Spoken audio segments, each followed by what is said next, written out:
Last question today is from Anna. Anna says, hey, lately I've been having all sorts of awkward moments at restaurants when figuring out how to split a bill.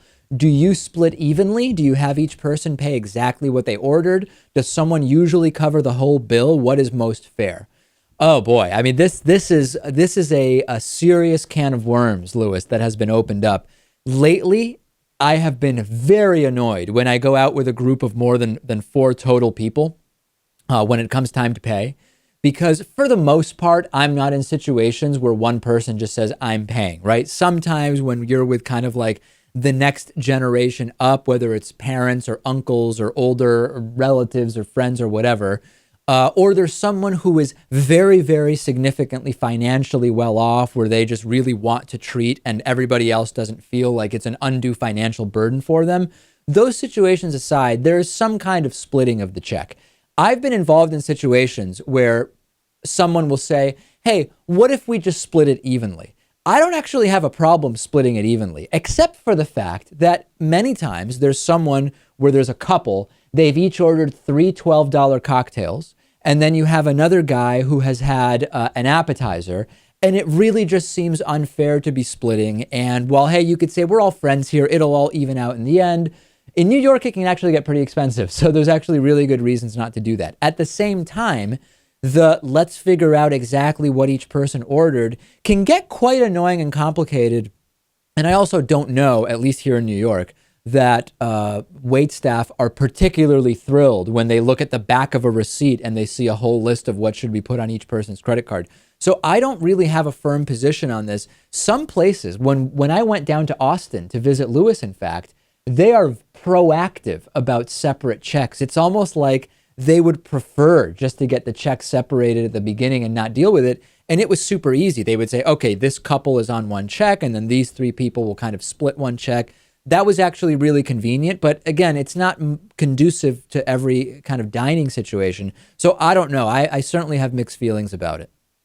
That being said, the easiest thing to do is when you walk into that restaurant and when you first sit down, you make sure that whoever is waiting on you knows that you want separate checks. Well, in New York, a lot of places say we don't do separate checks.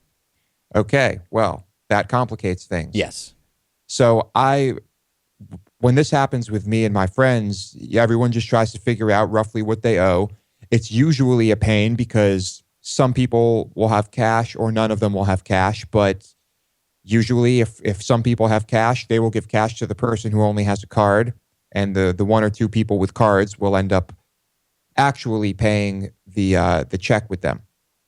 But it's I don't like the splitting evenly thing unless it makes sense in that situation. Yeah, I tend to agree with that, and it is uncomfortable, and it gets really weird. And just last night, I was in a situation where someone. Somehow, in New York, it's very simple. If you say, okay, whatever I ordered, if you consider leaving a nice tip, if it's a big enough group that the splitting requires some forethought, you should probably be tipping at minimum 18, if not 20%. If you consider that, plus I think New York City plus state tax altogether is something outrageous like 8.875%. If you consider that altogether, if you take whatever you owe and add just under 30% of it, which is very easy to do, you figure out 10% and then you just multiply that by 3, take a little away. If everybody does that, you're going to be fine. Yet somehow every time I'm in these scenarios, we're like $10 or $15 short. What I don't like is when one person, in the interest of ending it, goes, just add it to my card, when you know that that's not the person who actually owes the money. I've seen that happen many times. I've been that person many times.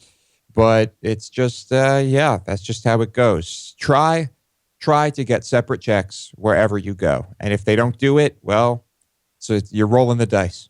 All right, that's Lewis's recommendation. I am not completely jumping on that bandwagon because at certain places, it's just not the most appropriate thing, particularly, you're splitting a bottle of wine, for example. Well, whose check does that go on if you have separate checks?